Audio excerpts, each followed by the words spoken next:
Ciao a tutti, bentornati a Italiano sul divano. Oggi vi porto con me nel cuore pulsante delle città italiane, il bar. Scopriremo perché qui ordinare un caffè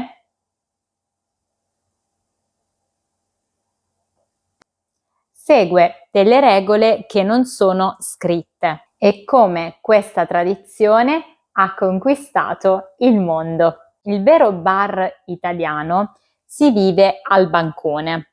Entri, fai lo scontrino alla cassa, spesso prima di ordinare, ti avvicini al bancone e lanci la tua ordinazione al barista, nel caos generale. Il caffè si consuma al volo, in 3 sorsi al massimo. Il bar in Italia non è una caffetteria, è il centro sociale del quartiere. Ci trovi il professionista in giacca e cravatta accanto all'operaio che discutono della partita o di politica. È il grande livellatore sociale. E poi c'è la questione dell'acqua. Se il barista è un professionista, vi servirà un piccolo bicchiere di acqua prima del caffè. Serve a pulire il palato per godersi appieno l'aroma. Se la bevete dopo, state dicendo in maniera implicita che il caffè non vi è piaciuto molto.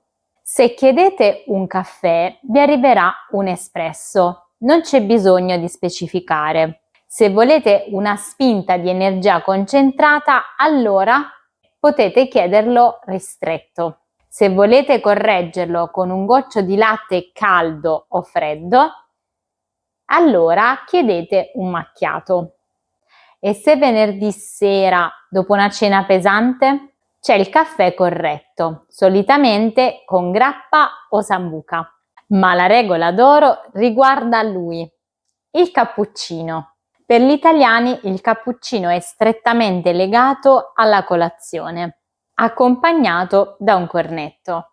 Ordinare un cappuccino dopo le 12 o peggio ancora dopo il pranzo fa venire un brivido lungo la schiena ad ogni barista da Milano a Palermo. Questione di digestione. Il latte caldo dopo i pasti non è proprio consigliato. L'Italia è unita sulla sua passione per il caffè, ma divisa sulla sua esecuzione.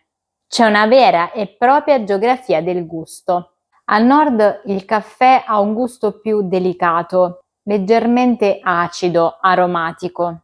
A Trieste, ad esempio, c'è una cultura mitteleuropea del caffè e persino un vocabolario unico. L'espresso in tazzina si chiama, lo sai? Come si chiama a Trieste? Nero. E il macchiato in bicchiere si chiama capo in B. Scendendo al sud, specialmente a Napoli, le cose cambiano drasticamente. Qui il caffè è denso, scuro, cremoso, tostissimo. A Napoli il caffè non è solo una bevanda, ma è un atto di ospitalità. La tazzina deve essere bollente, a volte scotta le labbra e c'è la tradizione del caffè sospeso. Paghi 2 caffè, uno per te e uno per chi non può permetterselo. L'Italia ha inventato le macchine per l'espresso nei primi anni del Novecento, grazie ad Angelo Moriondo e Luigi Bezzera, e ha esportato i nomi di tutte le bevande nel mondo. Eppure le grandissime catene globali non sono italiane. Howard Schultz, il fondatore di Starbucks, ha ammesso di aver avuto l'idea per la sua catena proprio camminando per i bar di Milano negli anni '80, affascinato dall'atmosfera e dal legame tra il barista e il cliente. L'Italia ha resistito per decenni all'ingresso delle grandi catene perché il prezzo dell'espresso è quasi politicamente protetto. Si aggira tra 1,10 € e 1,30 € e l'idea di pagare 5 euro per un caffè gigante da asporto non è culturalmente accettata dagli italiani. Quindi cos'è il caffè in Italia? Cosa rappresenta? Non è una pausa dal lavoro, è il lavoro stesso. È la scusa perfetta per vedersi. Ci incontriamo per un caffè? È un rito antico che si ripete milioni di volte al giorno, ma è sempre diverso in ogni città.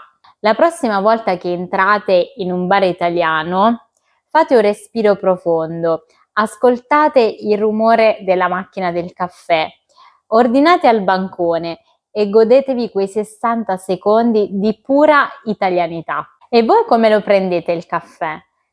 Ristretto, macchiato, lungo? Ditemelo nei commenti.